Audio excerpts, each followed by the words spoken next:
Hi, thank you all so much for joining us today. We are here to present on what we have called the continued interest letter, which can encompass both a deferral response letter or a waitlist letter. If it's late in the process and you've been waitlisted, this will also be relevant to you.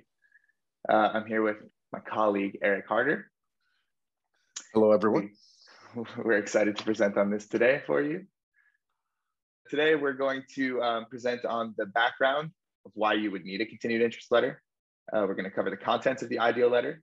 We're going to talk about the ideal timeline, depending on where you are, again, whether you've been deferred, whether you've been waitlisted, what month it is, what you should be doing right now.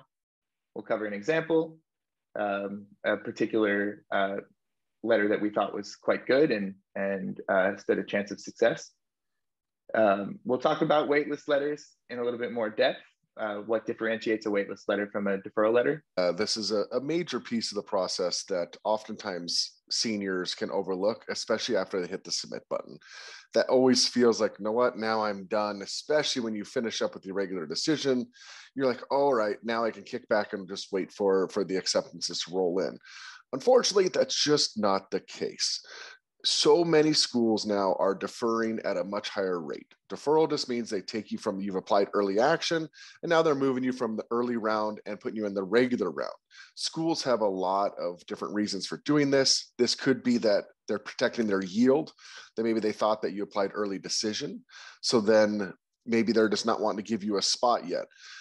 Still, one of the key things about applying early action is it allows you to have this extra level of communications with these admissions offices that can demonstrate that you really want to go there. So that's on the deferral. These type of letters also work well with waitlists. Getting waitlisted is very common, especially across the UC system. So being able to kind of stand out from the other students that might be on the waitlist is really, really important.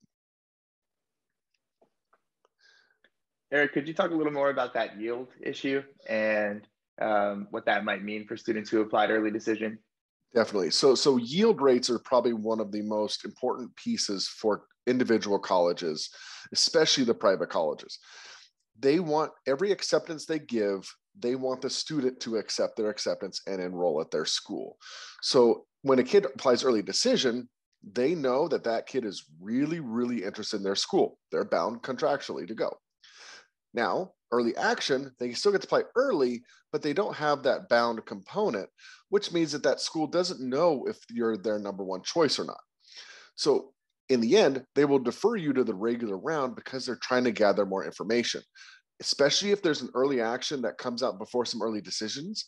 They'll move you to a regular round because if you did apply early decision and get accepted, you're required to rescind all your applications. They will then know exactly who got in and who was not eligible for them to pull.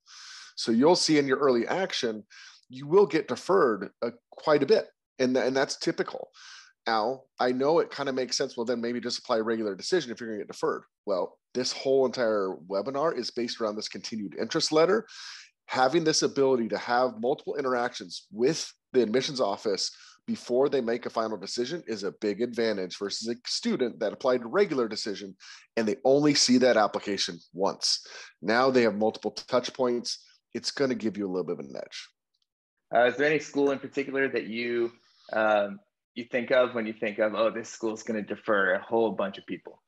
I mean, Michigan does this a ton. Now they don't do it with they don't do it with early because they don't have an early decision program, but they know so many kids that are in a restrictive early action or in early decision program are also applying to them, being a big public university. So Michigan, they truly defer a ton. And I think that's also, they send an email that says, hey, if you're still interested, click this button. And they actually don't let you write a letter. So they're even more painful in that way. But you'll see this especially with some top tier kids at, let's say, a really good school, but a school they're very likely to accept it at. Let's take like a Santa Clara or an LMU. You're going to see that some of the 4.2, 4.4 kids might get deferred because that school's like, well, there's no way where you're number one. we're thinking you applied early decision somewhere. We're a safety school for you. So in the end, we're going to wait to see if we're going to defer you and wait to see if you did get accepted early decision. If you didn't, then maybe now the student sends these letters. They're going to feel really good about maybe attracting that student and now accept. So it's kind of on both sides of it. If you're kind of on that top tier of a student, or top tier of a range for a school, and sometimes even on the lower tier, you still might just get deferred because they want to see your next level grades. They might want to see your 7th semester grades. So it's kind of those middle range students might hit a little bit more in early action just because those schools feel that might actually mean that they're going to go there. So when we're talking about these deferral letters, it really is important that you have some other things to bring to the table that isn't just reiterating what's in your activities list. Now, number one, keeping your 7th semester grades high. You're going to write a letter that you kept your grades high. If you fell back in 7th semester and kind of got what we call that senioritis, colleges are going to be able to see it. And now it's going to make your letter weak because you're not able to say, yeah, I continue to work hard, I continue to push my rigor, and I continue to do well in my classes. So number one factor for all of these letters is that you must keep your grades high. And it very similarly to what you had when you applied, or if not, it would be even better if it was a little bit higher. Also, stay engaged with your academic interests. So this could be clubs. This could be within what you applied in. So think of within your major, you now have applied to a major.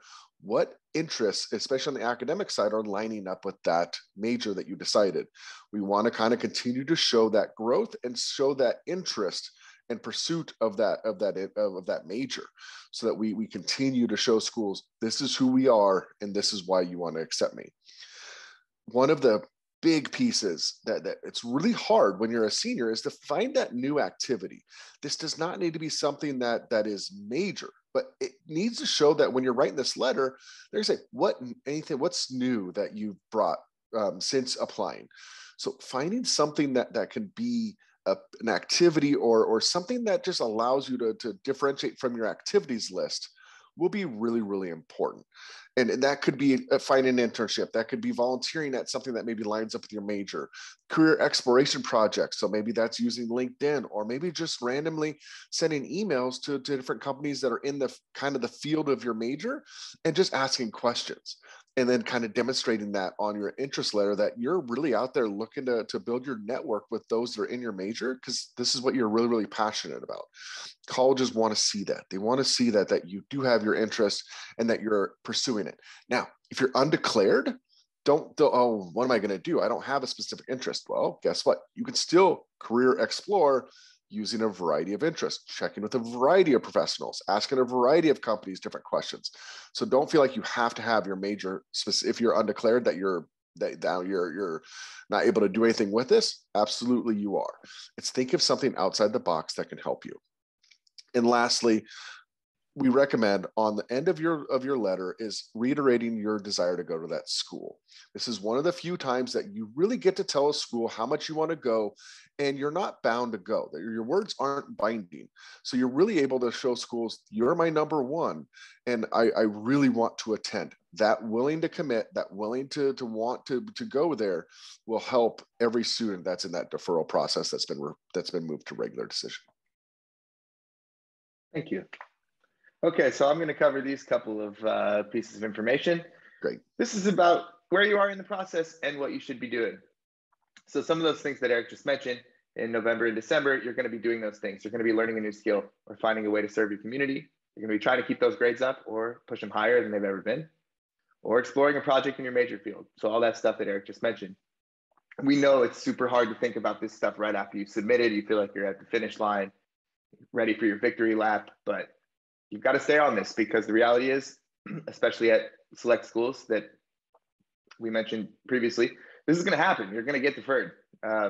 More likely than not, if you're watching this video and after we've done the webinar, you've been deferred or you've been waitlisted. So you know that this is common stuff. Okay, in early January, you've been deferred. Uh-oh. What should you do? First step, call the admissions office. You want to let these people know that you are still interested.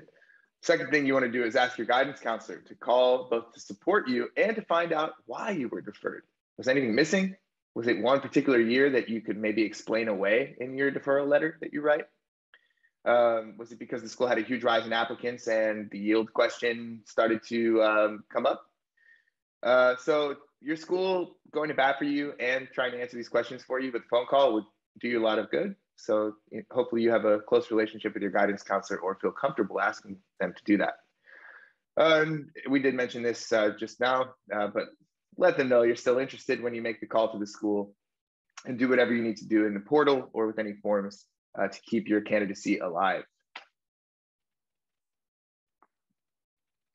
Yeah, that's a big one of making sure you fill out the proper forms. There might be a checkbox, there might be something that you need to do that it tells the school that you want to be there, but also pay attention if they say no letters, because that Stanford's a big one. Don't send us anything.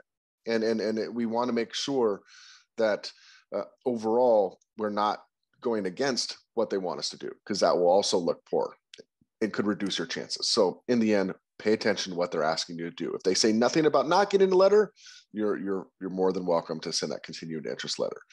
So, and would you say that it's would you say that more schools than not certainly would welcome this continued interest letter, right? It's a small handful of exceptions that say don't send us this thing.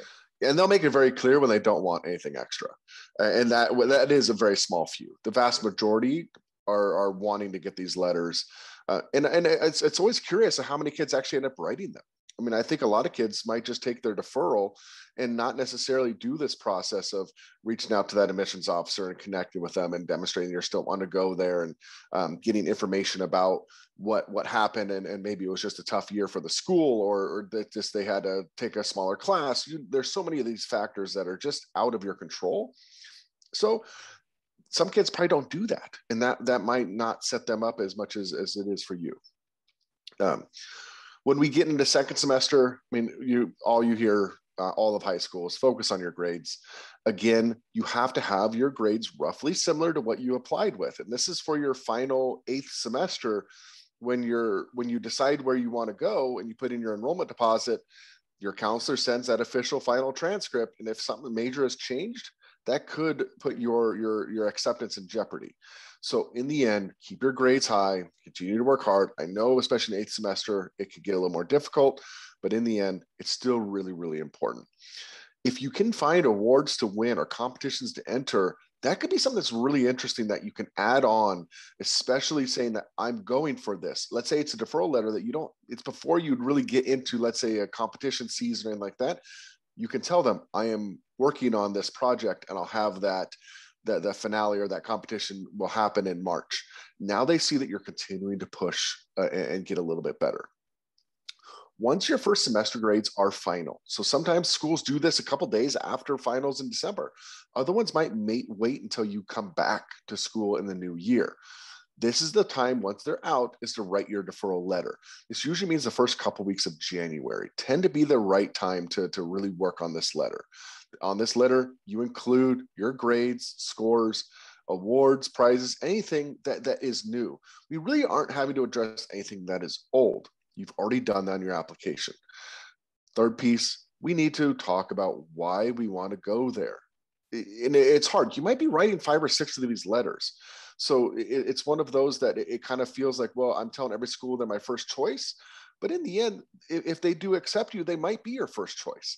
So we really want to talk about why that school is your first choice, but also be cognizant if there was a why us or why school essay, like why NYU, that we're not just reiterating what we wrote in our original essay.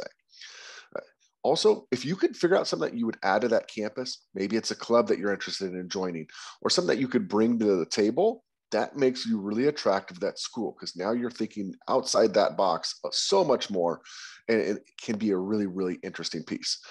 Also, now this is a time you can ask a senior year teacher to write an additional letter of support, which can be sent to the school. And in your grades, a lot of times mid-year reports, things like that can be sent by your counselor, kind of, again, demonstrating that you continue to push hard.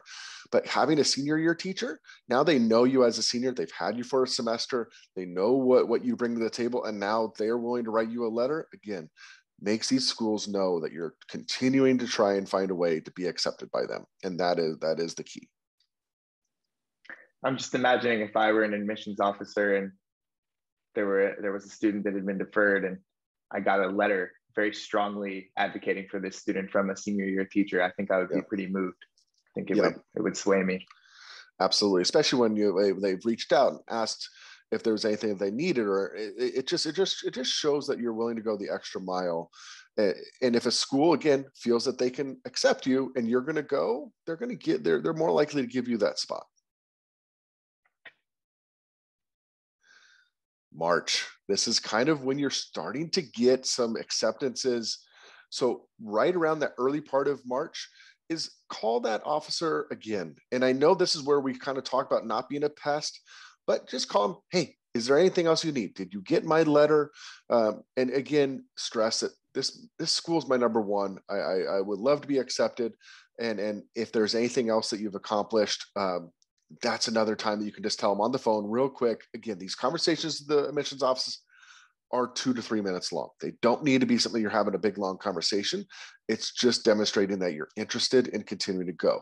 This is really good if you get this call in before acceptance come out.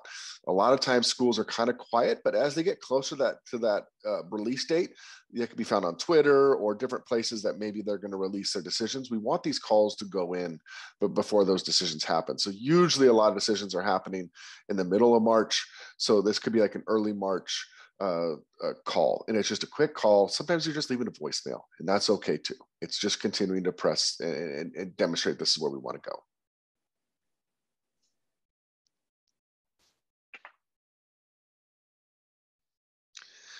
Last piece of advice. Don't be a pest. We know it seems weird when you're calling and sending letters and calling again, that can feel like you are, but remember, these are months apart. So you won't feel like that to the admissions officer. If you're calling every other day, hey, did you accept these many people off the wait list? What does this look like? It's something that maybe if you rub them the wrong way, your chances could be lower. So don't be a pest. Kind of have that kind of usual cadence, and overall, you will increase your chances of being picked off and accepted. Also know, though, getting into college and being accepted by colleges is getting more difficult. And we know that that's a piece of this puzzle, that more applications are going in every single year, which is reducing the acceptance rates. So look at the numbers. Usually by then you can kind of see what their acceptance rates were over year and kind of understand, like, you know what, if a school didn't accept you, like, you're going to be accepted to the school that it might be even a better fit than what that one would have. So I tell all my students, when you're accepting, you make your decision, don't look back. You won't know if the other school was better or this school was better. You'll know what your experience is. Let's embrace those difficulties, and now go prove them wrong. Go out there and change the world. Go out there and work hard. And know, like, you know what, you didn't accept me, this school did, and now I'm going to crush it over here and become very, very successful, and maybe use that as a little bit of a fuel. So understand that this process is difficult. This process is kind of disheartening at times, but this does not mean, if you got rejected from a school, that it has anything to do with you as a person or even you as a student. It really is about hopefully finding the right place that allows you to thrive the next 4 years and beyond. So it might be difficult at times. Just know that it's a bumpy road that will get you to the perfect place. In the end, these denials that maybe come your way won't be in the front of your brain within a year. So overall, take this in stride, put your best foot forward, you put in the work, and good things will happen. And, I think most of us have stories, as adults. So for me personally, I didn't get into my top 3 schools. I got into my 4th. That was a little bit disappointing to me at the time. My first choice, I had been deferred and then rejected. Then my second and third choice, rejected. So I know it can be pretty disheartening, and you can feel pretty down, and that you might not want to, try to put your best foot forward and write this letter to the school advocating for yourself. You might feel like a failure a little bit. I've been there, but it does change pretty quickly. And there are many success stories of people who advocate for themselves and get where they want to go. And on this last piece, we do have a couple examples here of kind of what these look like. And overall, this is one letter, and it kind of, you can see just what it's entailing. That we're looking forward for the request, and it goes over the different things that this student did that overall might set them apart, and talking about new things. None of these things were things that were common within their activities list. If they were, it was expanding on them. How did I continue to do this and push forward? Yeah, I really like the specifics in the third paragraph about, going above and beyond, taking AP Psych online. I like the next paragraph, updating us on the leadership role in the Spanish club. The next paragraph, telling us some real world stuff that's been done and making a difference in the community.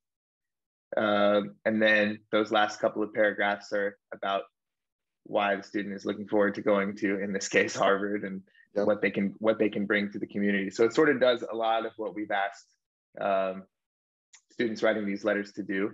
If you'd like to read this closely, you can hit pause on this video and take a look and see why this was a good letter. This time specifically for waitlist letters.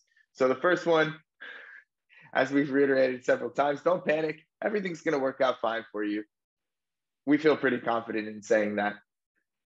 Second thing you need to do if you get waitlisted is identify whether you actually want to sit on that wait list. And it can be kind of agonizing to not have finality, to say to yourself, okay, temporarily I'm going to this school over here and I'm going to buy the sweatshirt and I'm going to post it on my social media. But then in the back of your head to still think, oh, maybe that school that I really want to go to is going to accept me. That isn't for everybody. That lack of certainty can really just keep you out of the present moment and keep you from enjoying the end of your senior year. And knowing some of the numbers, and we should reiterate here again, find out what the numbers are for the school in particular that we're talking about. Some schools, every year, they're going to take a decent handful of students off the wait list. It's going to vary, but they'll always take some. Then there's some schools that literally they'll take 0 people off the wait list some years. It just really depends. So you need to find out kind of what the situation is historically at your school that you're interested in, and kind of make a good call for yourself, whether those percentages of how likely it is really are worth it for you if you feel like you're not going to be able to be happy without that sense of finality. But if you do want to stay on the wait list, write the wait list letter. So it's very similar to everything we've talked about today with the deferral letter, but it could potentially have more specifics on how you'd use the university resources, because in a way, you're one step closer to getting admitted. If you can really make that convincing case for how you're going to set your course schedule up, what professors you really would like to work with. You've done that extra thinking about maybe research opportunities and maybe lab work you could be doing if you're on the sciences end. Having that kind of concrete detail might help you in a waitlist letter, and it might be smart to include that. And as always, you should stay positive and be gracious. Just like not being a pest, you always want to seem like a model member of a community, even when you might be feeling down, angry, anxious. You want to come across as positive, gracious, and just ready to be a great member of the community. Yeah, I mean, I think that it's exactly right. You don't want to get on the defensive with the admissions officer. You really are trying, and you are. I mean, if you're on the wait list, what that means is the school has said you're qualified to be here. We just don't have a spot for you right now because maybe more kids applied to that major than others. Like there's so many of those pieces that are just out of your control. So it really is. Waitlist says you're good enough to be here. We don't have a spot yet. It's a little bit different than the deferral where you don't have really a conclusion if you would get in or not. Now, waitlist, I think the hard part about the waitlist is it comes out. Usually you're put on the wait list. You're not going to get a decision about it till after you've committed to another school. So by May 1st, you have to commit to another school, you enroll, and the wait list can happen where you're starting to come off the wait list in middle of May, but it can roll some kids into July, even late July before they are accepted. It's a big thing. And that's why when it says, do you want to stay on the wait list? Are you willing to make that change and that transition? You've been down this road with one school for a couple months, and now you can get pulled to quote unquote your dream school. Are you willing to make that transition? It's a really difficult conversation, because in the end you're like, yes, I got in. But wait, I have everything set up, all my housing and all these things that you really, really do want to, and you get looking forward to that other school.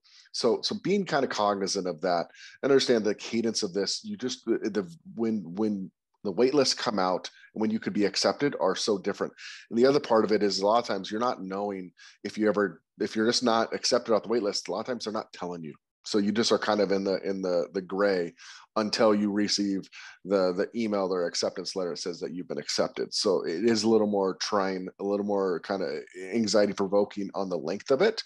But that's where, if you're continuing to do those small things and showing that this school really is your number one, that can help you get pulled from the wait list. Lastly, to find that data about how many students schools take off the wait list, just look up the common data set for that school. Just Google common data set, UCLA. That's something that will come up, and they can see how many students did they pull off the wait list from last year's cycle, the year before, and kind of get an idea of possibly how many students do get pulled from the wait list. Some schools, like what Justin said, is a lot, and other ones it's like 5. And so it really can make a difference. Do you want to stay on that wait list and do this work for a school that maybe accepts 1% of their wait list? So being cognizant of that too will be really important. Eric, we have a question coming in here. Cool. Question regards whether you'll see more success with a deferral letter or a waitlist letter. Do you see any differences in how colleges react to them in terms of the percentages? No, I mean, because the wait list is so percentage based on what the school on average takes in. Deferrals, it's going to be based around your major, how many kids were applying within that, how many they're already taken, what are they looking for. A lot of this deferral and wait list is so that the school can really round out all that class they need. We kind of talk about the whole entire class dynamic is the whole entire pepperoni pizza. They need to find which pieces of pepperoni they need. This deferral and wait list allows them to pick and choose. We need this biochem spot. We need this business kid. We need this sociology. We need this anthropology. Like, we need this variety. The deferral and wait list really allows them, A, to define who's still interested and who is still available, and where do they fit in our class, because we need to have this well-rounded class. Now, that does not mean you as a student is well-rounded. That we talk about a lot about being linear, and that they need to know where you fit in their class. But in the end, that is a lot, is the difference between the acceptance on a deferral or acceptance on a wait list is so variable based on what that school's total acceptance rate is, and also how many students that they actually take on average from the wait list. And unfortunately, a lot of times there's schools that one year will have a bunch on the wait list and the next year very little. And so it really is hard to judge of what the chances might be. But if you see that overall there's a decent amount of kids are taking off the wait list, well, then you know that there's a shot there. If you see this big variance, one year it's 500, the next year it's 5, that means that they're really trying to fill in that class, and there'll be factors that you just won't be able to see. Another question coming in here.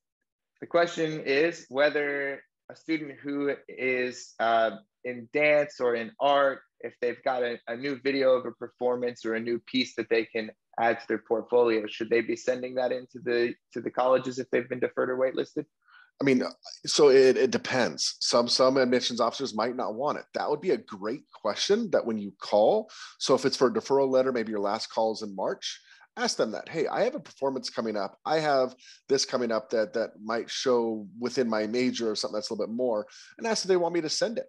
That for a defer for the waitlist letter, which your calls are maybe a little bit later, just because they can't even make a decision on you until after May 1st. So usually by that May 15th, 16th, 17th is when they start to pull from the wait list. You can call that admissions officer and say, hey, I just did this. I just had this happen. I just got this award, or I did this performance. I do have a clip of it. Should I send it to you? That's my preference would be that'd be a great talking point, because sometimes it feels hard to come up with the idea of what to talk to the admissions officers about and what to ask. That's a great question to ask them. Hey, I have this. Would you like to see it? Great. So here we just have a couple of last pointers here for like the third time. where I'm saying the last or final thing. We've got a couple of pointers about what happens if you've written your waitlist letter and the waitlist is opening in May and you want to know what to do. You can see here that you should just call again in late April and call again in May when that waitlist opens, and just keep reiterating that it's your number one choice. So, you know, if you're calling every month or every couple months, they're not going to think you're a pest. So it's okay. This is a totally fine and totally good way to approach this. But if you're calling 3 times in 4 days, maybe you need to rethink what you're doing. So we already took some questions. I don't see any more coming in. We appreciate you being here with us today. Again, I'm Justin. This is my colleague, Eric. We're from ESM, and we hope you have great luck with your deferral and waitlist letters. Thanks.